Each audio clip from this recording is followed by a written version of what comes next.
In this episode of Midlife Mojo, I'll be going over one big thing that tends to get overlooked when we're setting goals and planning for the new year that can actually inhibit progress and even end up with us just giving up. And nobody wants that. So I'll be offering also an easy way to address and work around this.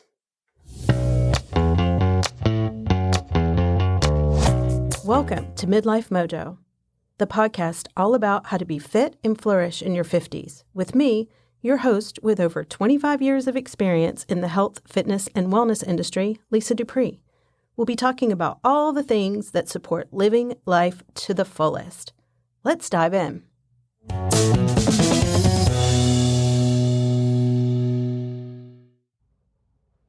Hello. I love the new year. There is a lot of excitement and energy for what's to come. It's a time of renewal, of hope, a time that we're looking forward to new opportunities, to new possibilities, and thinking about what we really want to accomplish in the next year. And for many of us, that includes setting intentions, goals, and plans for these things to come to fruition. If you're new to Midlife Mojo or just want a refresher on how to set yourself up for success with your planning and goal setting, I covered creating a vision to be fit and flourishing, along with keys to goal setting and action planning in season 1, episodes 2, 5, and 6. I'll include the links to each of those episodes in the show notes so you have easy access to check those out if you are setting new goals for the year. For today, though, I am going to move beyond the basics of setting intentions and goals to talk about a critical area for health and lifestyle change that tends to get overlooked in the excitement of just getting started on a new plan, especially in the new year. When I talk to clients about the biggest things that hold them back from achieving their goals, most of the time, the specific reasons fall into the categories of either mindset or motivation. Today, I'm going to be concentrating on mindset. Not to worry, though, I'll be tackling rekindling and boosting motivation in the next episode. There are so many different kinds of beliefs, thoughts, assumptions that are treated as facts that come up when working toward changing something and achieving goals that fall under the category of mindset. Personally, I can tell you that when it comes to a couple of goals I've been working on this year, I've noticed that when I have gotten stuck and really wanted to just give up, a lot of the time it has been because how I'm thinking about the situation and these certain beliefs that I have that bubble up. One recent example that I noticed coming up for me really frequently is around a goal that I made at the beginning of the year, and that goal was for this podcast. My goal was to post every week on Instagram to help get the word out and get feedback about topics that I'm talking about. So several things that have come up for me while working on this. One, I don't really enjoy social media. Yeah, so all the, advice that I have been given, starting a podcast, getting the interaction, getting a following, all of that is great. People are saying you need to post multiple times a day on Instagram. And to me, that was just like, what? Like that, you've got to be kidding me. Who does this? It's uncomfortable for me. So, my thoughts that are coming up is like, I'm an introvert. I don't really want people to be, I don't want to be out there as much. I'm a private person. I don't want to be doing this as much. And then the other thing that was coming up was what am I going to say? Things are coming up also, thoughts like, I'm not a creative person. I don't want to be on videos because maybe of, I don't want to put on makeup and fix my hair every day or something like that. So it's all these kind of things that are coming that really stopped me from actually posting multiple times a day. So I decided I was just going to do it once a week, and I held to that pretty well. And then I've kind of fallen off. I'm not going to lie. So I got to get back to it. So part of the work that I have been doing, I feel like it's been pretty helpful and wanted to share that with you. So if you think back on a past experience when you have worked toward a goal, it doesn't even have to be a health or a fitness goal. It could be a career goal. It could be a relationship goal, really any kind of goal. It's just what kind of thoughts and what kind of beliefs come up during that time that may not be helpful to you or they may not be useful. So if you think back with those experiences, what's coming up? What comes to mind? And if nothing's coming to mind, or you're not really sure because you never really thought about it, no problem. That is pretty common. It's not something that we, really think about or talk about. And if it does get brought up or it gets noticed, it can be so darned uncomfortable that those thoughts quickly get dismissed or buried, deep, deep down where we hope it won't resurface anytime soon. And if that worked, it would be glorious. But my friends, it does not work that way.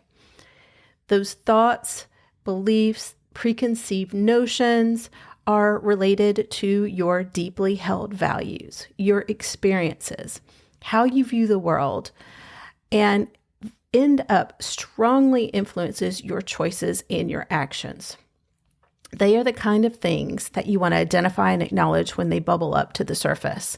And even better, before they come up, so that you address them, before you are working on your goal or in the early stages of working on your goal. Your goal is aligned with your values and beliefs that will help propel you forward into meaningful action and also help you plan for when these thoughts, beliefs, and notions come up that may throw you off track or cause you to stall in your progress. Here's an example to illustrate what I mean by this. I had a client, a divorced woman in her 50s who had a stressful full-time position in the nonprofit sector, was trying to lose weight and was just getting more and more discouraged each week because her weight loss wasn't as fast as she had hoped. So over a couple of coaching sessions, she mentioned being bad or I'm a bad person. I've been bad. And talking about it a little bit more, it was because she was eating cookies that she had in the house for her kids' snacks. She would really get down on herself for not being able to resist the cookies and then feel like a bad person or a bad mom for eating the kids' snacks and not losing weight. She really valued being a good role model for her kids, and she wanted to feel more confident in her own skin, getting to the point where she really wanted to put herself out there a little bit more by dipping her toes into the dating pool. So her goal and her why or purpose for losing the weight was aligned with highly held values. On the other hand, when she was growing up, she was surrounded by a lot of food rules and the kind of this food is good and this one is bad kind of thing, as well as being shamed for wanting to eat sweet treats. So it turns out she had internalized that if she ate cookies, she was bad and would never be able to lose weight. So this all or nothing kind of thinking and the good food versus bad food beliefs led to thoughts of giving up, feeling like she was letting herself down, she was letting her family down, which, not surprisingly, made her want to eat cookies even more. So definitely not a belief or thoughts that were coming up that are aligned with her goal. So once she became aware of these beliefs and how they showed up in her thinking, she was able to acknowledge them and more effectively address those beliefs and thoughts when they came up. Another example of a belief or preconceived notion that comes up frequently for clients, and I'm guilty of this myself, is the belief that, this is just how I am, or this is what I've always done, or this is how it's done. I think of this as a kind of default thinking. It usually comes up as an excuse for not following through with something. However, it can also indicate self-acceptance. So that would be like someone who has done the internal work, they know who they are, and they've accepted it. So, either one or any types of these kind of beliefs and thoughts are perfectly fine in and of themselves. Like, think of them as neutral. Where this type of default mindset works for or against us is in our feelings that are generated from the thoughts in the current situation. So the key when these thoughts are coming up, like for me, with the posting social media, like I'm just not a social media savvy person, or I'm an introvert. That's just how I am. If these things are coming up for you, the key is to ask yourself when you notice this, is this in alignment with your current goal? And if it's not, is this way of thinking, is it going to keep you from taking the necessary action? And so the next thing to consider would be, is this something that would be helpful to change? Like, is it worth putting in some time and some mental work to be able to kind of change that, counter that, change your narrative around it? Because noticing these thoughts and beliefs that you have around your goals and what it takes to achieve your goals can really lead to helping you get into a more productive, positively aligned mindset. And this works not only with health and fitness goals, but life in general. So think about it this way. Changing your mindset helps you change your thoughts, which changes your actions in ways that can lead to changing your life. Oh, as I just said, that's kind of heavy stuff if you think about it. It's really never too late to change how you think if it's not aligned with what you want to accomplish and it's holding you back from making progress on your goals. Every single person has the ability to change how they think. It's not as easy as flipping a switch, though. It's not like, you're just like, oh, I notice it, flip on, off. It is a process and it takes some conscious effort. But the payoff for even small shifts in the way that you think about things and noticing those mindsets can be huge. So when I offer you really an easy way to start addressing these beliefs, thoughts, and enhancing your mindset. So first thing, notice the thoughts. And this is no small thing. Again, because they can kind of be uncomfortable. So we, don't necessarily want to think of them. Or they are so automatic that you just take it as fact and kind of move past it. So take a moment, notice the thoughts that are coming up for you. The next thing, once you've noticed that thought, brought it into your awareness, acknowledge the feelings that are subsequent to those thoughts.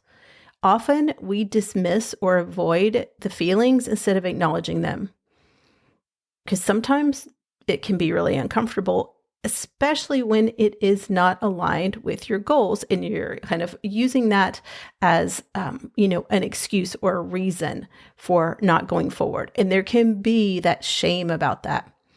But, even if we want to avoid them or dismiss them, like no matter what, we're always feeling them, whether we want to feel them or not, or we try to avoid them. We try to ignore them, avoid, numb, but they will always resurface. So give yourself the space in the moment and kind of the safety to feel those feelings, acknowledge them. It helps to write them down or talk them through, but don't just push them aside. So after you notice the thoughts, you acknowledge those feelings. And then, don't be afraid to kind of break the rules or challenge the status quo and that default thinking. So you want to counter those thoughts. So you're circling back to the thoughts, counter the thoughts, especially if it's generating a feeling or it's, downstream wanting you to take an action that's not in line with your goals. So it helps to generate what if scenarios. So like for me, one of these ways that I did that with the social media post, it's like my thing was, what if, I am savvy enough? What if I am creative enough to post regularly to social media? what if I can be an introvert and also, get better at posting at social media?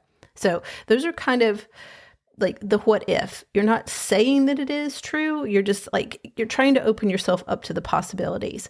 And then once you have those possibilities, you have created the ability to have options and choose a different thought. So you want to focus on developing new habits of thinking that are strong enough to take the place of really deeply ingrained, sometimes automatic ways of thinking that results in kind of negative emotions or actions that are holding you back from achieving what you actually want and set out to do, set goals around, planned around.